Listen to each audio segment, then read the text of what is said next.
सुनो शंकर दुलारा हो, सुनो गौरी के लाला हो।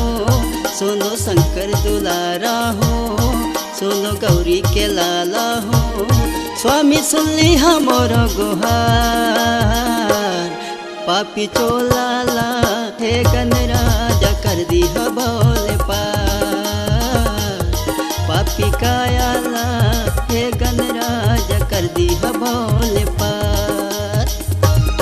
सुनो शंकर दुलारा हो, सुनो गौरी के लाला हो।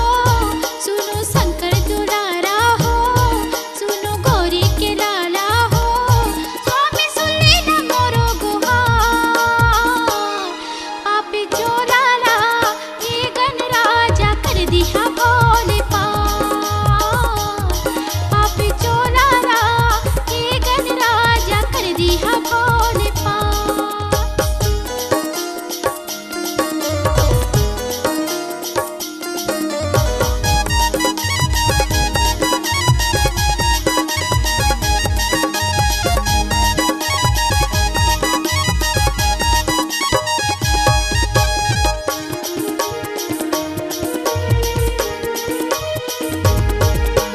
अंधवाला ते आखी दिएची, कोढ़ियन लाते काया, कोढ़ियन लाते काया।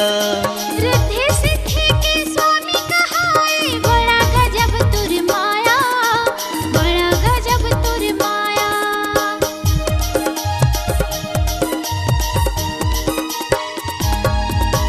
अंधवाला ते आखी दिएची, कोढ़ियन लाते काया, कोढ़ियन लाते काया। रिद्धि सिद्धि के स्वामी कहाए, बड़ा गजब तुर माया, बड़ा गजब तुर माया। सुनो शंकर दुलारा हो, ठोकी नेति निहारा हो। सुनो गौरी के लाला हो, ठोकी नेति निहारा हो। स्वामी सुनली हमर गुहार, पापी चोलाला हे गणराजा कर दिया भोले पार।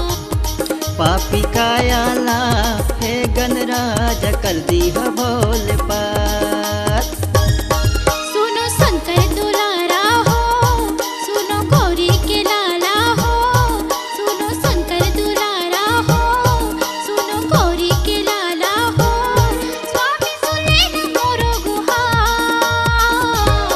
पापी चोलाला हे गणराजा कर दिया भोले पार।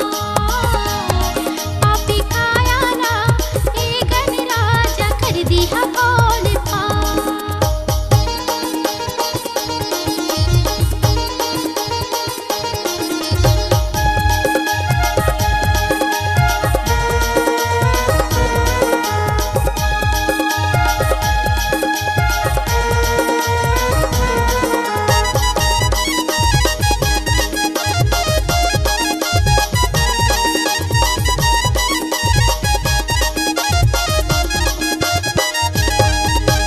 बांझन लाते बेटा दीजी, निर्धन लाते माया, निर्धन लाते माया।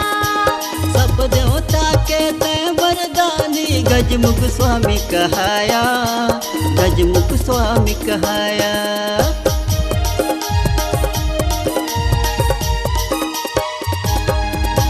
बांझन लाते बेटा दीजी, निर्धन लाते माया, निर्धन लाते माया। सब देवता के ते वरदानी, गजमुख स्वामी कहाया, गजमुख स्वामी कहाया। लगे सबोला प्यारा हो, ठोकिन एति निहारा हो। लगे सबोला प्यारा हो, ठोकिन एति निहारा हो। स्वामी सुनली हमर गुहार, पापी चोलाला हे गणराजा कर दिया भोले पार। पापी कायाला हे गणराजा कर दिया भोले पार। सुनो शंकर दुलारा हो, सुनो गौरी के लाला हो। सुनो शंकर दुलारा हो, सुनो गौरी के लाला हो। स्वामी सुनले न मोरो गुहार, पापी चोलाला हे गणराजा कर दिया भोले पाप। पापी कायाला हे गणराजा कर दिया भोले पाप। पापी कायाला हे गणराजा कर दिया भोले पाप।